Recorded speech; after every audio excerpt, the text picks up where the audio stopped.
Welcome back to the Pebbles Sand and Silt unit taught in second grade in Boston Public Schools. My name is Ashley McKenzie and I'm going to walk you through Investigation 3 Rocks in Use. Investigation 3 Rocks in Use is 5 parts. This takes 5 class sessions and then 1 revisit class 1 to 2 weeks later.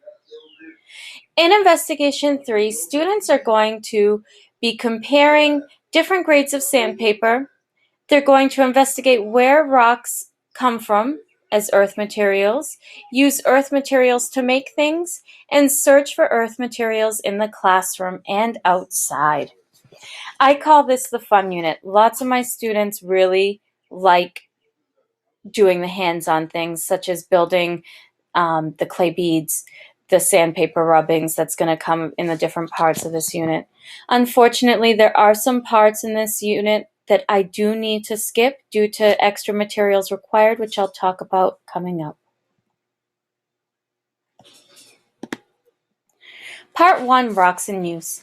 If you're able, bring your students outside for this part. You're going to want to bring students outside and kind of let them, whether it's in the schoolyard, let them just look around for places where rocks are used to build things. They should find the pavement, they should find sidewalks, possibly even your buildings across the street. If you're unable to go outside like me, it's dead of winter when I get this. I can't bring them outside. I have them think about their commute to school. Did they see anything on the way to school? Whether they rode by bus, car, they walked, they think back to their commute and they think, did I see rocks in anything?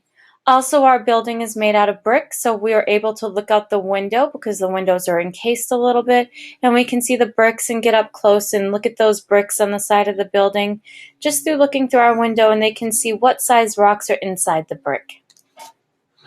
If you do bring them outside, make sure you set those ground rules. Let it be clear if rules are broken, you'll go back inside immediately. And the student who did break the rule will not be allowed out next class. I find that if I have very clear rules before going outside, the students are actually more well-behaved outside than they are inside sometimes because they like to be outside and learning. Part 2, looking at sandpaper. In this one, you're going to have students look at sand under a magnifying lens. You're going to let them investigate sandpaper. What I do is I give them a piece of sandpaper and I say, how do you think this is made? And I kind of get an engineering practice in here where they look at the sandpaper, they try to figure out the elements that made it. And then I say, well, what if we wanted to build our own sandpaper? What would we need to do this? And they actually come up with the 3 ingredients, which is simple: sand, glue, and paper. And I have them make their own piece of sandpaper. We then go into and investigate in the 3 different grades of sandpaper. Each of my students will come home with a sandpaper rubbing, where I have them just simply rub with a crayon over each grade of sandpaper and label it.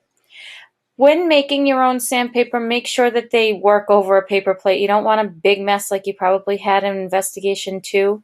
I actually squeeze the glue on the paper and they spread it out with a craft stick that they share between their group, sprinkle the sand on top while it's sitting on a paper plate, and then fold the plate like a taco, pour it into a bowl. Part 3, sand sculptures. Unfortunately, this is a lesson I have to skip, not only due to time constraints, but also to the materials that are needed and not supplied. You're going to need things to make the matrix at home ahead of time, which is pretty simple: cornstarch and water, equal parts, over heat. I did include a video on how to make that, but you're also going to need about 6 to 7 pounds of sand. So you're going to need to go buy that at a Home Depot, bring it into school. If you do this, students love to make the sand sculptures. Sometimes I'll buy like a Sculpey that mimics sand, or you could even use something else in the store to buy that they can make sand sculptures with, because they do like to do that building element. Part 4, clay beads. Students love this one as well. So this is going to have drying time where they'll get the finished product later on. What I do is I give each student 1-inch ball of clay. I remind them that the clay has to stay on the straw because the straw acts as the hole that the yarn will go through to use it as a necklace. Paint the clay while wet. Most people think, oh, we'll paint it after. No, paint it while it's wet so that the paint can kind of absorb into the clay a little bit and it will set a little bit.